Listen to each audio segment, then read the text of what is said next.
পাহাড়ে কোনো নতুন জায়গার খোঁজ করছেন যেখানে শান্ত নিরিবিলি পরিবেশ, কোনো হই হুল্লোড় নেই? চলুন আজ তেমনই আপনাদের একটা নতুন জায়গার খোঁজ দেব, যেখানে ঘুম ভাঙবে পাখির কিচিরমিচির শব্দে আর নিরিবিলি সুন্দর একটা জায়গা। আগে বলি হোমস্টের কথা। এই হোমস্টেটা শিটংয়ের মামরিং অফবিট লোকেশনে অবস্থিত। এই হোমস্টেটা একদম নতুন ওপেনিং হয়েছে, ডিসেম্বরের 8 তারিখে এটার ওপেনিং হয়েছে। এবং হোমস্টেটা খুব সুন্দরভাবে সাজানো গোছানো একটা হোমস্টে। এর যেমন রাত্রের ভিউ, তেমন আবার দিনের বেলাও ভিউ। আর এর আশপাশে পুরো গাছ দিয়ে সুসজ্জিত রয়েছে, একদম রাস্তার ধারে হচ্ছে এই হোমস্টে। এবং হোমস্টে ঘিরে বিশাল পাহাড় রয়েছে, যেটা তোমরা হোমস্টে বসে বসেই দেখতে পারবে। এবার আসি রুম। এখানকার রুমগুলো খুব সুসজ্জিত রুম।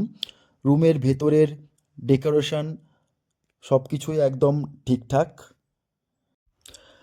এই রুমে দুটো করে বেড রয়েছে, 4 জন ঘুমোতে পারবেন, একটা বেডে 2 জন করে। এবং টেবিল, গ্লাস, জগ রয়েছে। এখানে জামা কাপড় টাঙানোর হুঁকো দিয়ে দেওয়া হয়েছে। রুমগুলো বেশ স্পেশিয়াস এবং রুমের জানলাগুলো খুব বড় সড়োই করা হয়েছে, যেখানে ঘুমিয়ে ঘুমিয়েই এইরকম পাহাড়ের ভিউ আপনারা দেখতে পারবেন।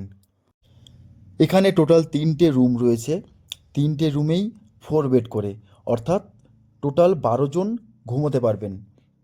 এই হোমস্টেটা দার্জিলিং থেকে মাত্র 28 কিলোমিটার ডিস্ট্যান্সে অবস্থিত এবং শিলিগুড়ি থেকে মাত্র 2 থেকে 2.5 ঘন্টার মধ্যে এই হোমস্টেতে পৌঁছে যাওয়া যায়। আপনাদের ভালো লেগে থাকলে আপনারা অবশ্যই বুকিং করতে পারেন। আমি বুকিং নাম্বার স্ক্রিনে শেয়ার করে দেব, সেই নাম্বার থেকে আপনারা বুকিং করতে পারবেন।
এই হোমস্টেটি তোমরা রাস্তার পাশেই পেয়ে যাবে, যেখানে কোথাও পায়ে উঠে হাঁটতে হবে না, পাহাড় চড়তে হবে না।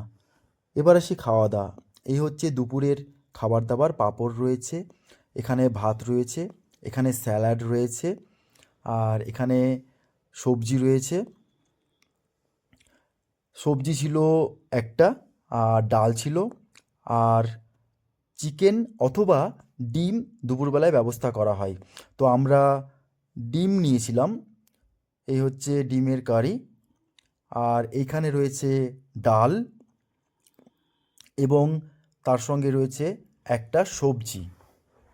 তোমরা চাইলে অল্টারনেটিভ করতে পারো, দুপুরবেলায় চিকেন নিতে পারো, রাত্রিবেলায় ডিম নিতে পারো।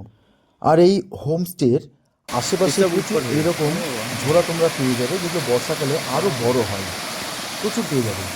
এইবার আসি আমাদের হোমস্টেতে কিভাবে আসবে। ফার্স্ট বলে রাখি, আমাদের এখানে আসার জন্য পার্সোনাল গাড়িতেও আসতে পারো অথবা শেয়ার গাড়িতেও আসতে পারো। পার্সোনাল গাড়ি করে এলে গাড়ি ভাড়া পড়বে এনজিপি থেকে ছোট গাড়ি 3,000 টাকা একটা গাড়ি, এবং বড় গাড়ি 3,500 টাকা।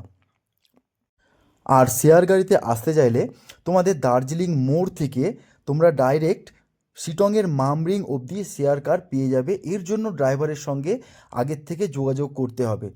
যদি তোমরা চাও আমার সঙ্গে কন্ট্যাক্ট করতে পারো, আমি তোমাদের ড্রাইভারের নাম্বার শেয়ার করে দেবো, সেখান থেকে তোমরা যোগাযোগ করে নিতে পারবে। শেয়ার গাড়ির ভাড়া পড়বে মাথাপিছু 300 টাকার আশেপাশে। এবার বলি কোন রাস্তা দিয়ে এলে সবথেকে ভালো ভিউ পাবে। ফার্স্ট হচ্ছে একটা মংপু যোগীঘাট হয়ে আসা যায়, সেখান দিয়েও ভিউ ভালো। মংপু রবীন্দ্রনাথের বাড়ি এবং যোগীঘাট একটা খুব সুন্দর রিভার সাইড, সেখান দিয়ে একটা আসা যায়। সেকেন্ড হচ্ছে তোমরা কার্শিয়াং হয়ে আসতে পারবে। কার্শিয়াং হয়ে সেম একই ভাড়া পড়বে 300 টাকা মতো শেয়ার গাড়িতে।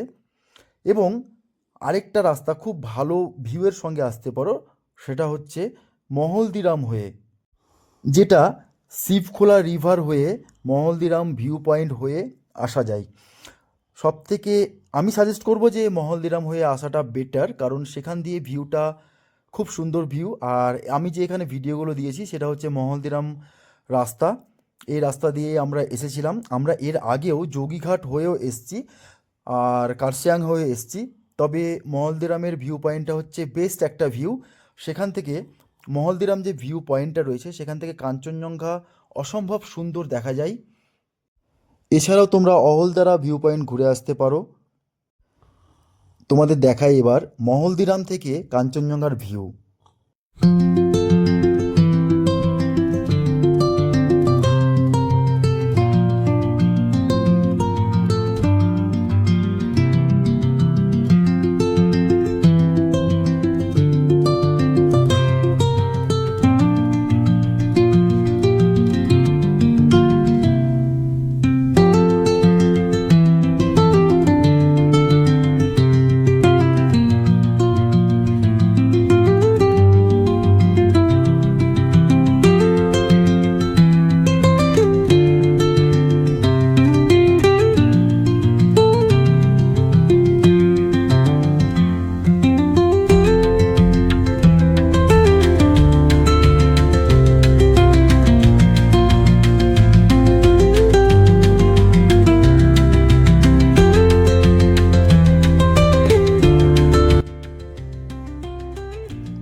আর এই হচ্ছে যোগীঘাট, যেটা বললাম যে আমাদের হোমস্টে থেকে মাত্র 5 থেকে 6 কিলোমিটার ডিস্টেন্সেই এইরকম একটা রিভার ভিউ রয়েছে, যেটা খুব সুন্দর একটা ভিউ। এখানে এলে তোমরা খুব ভালোভাবেই ঘুরতে পারবে, ছবি তুলতে পারবে, নানান অ্যাক্টিভিটি করতে পারবে।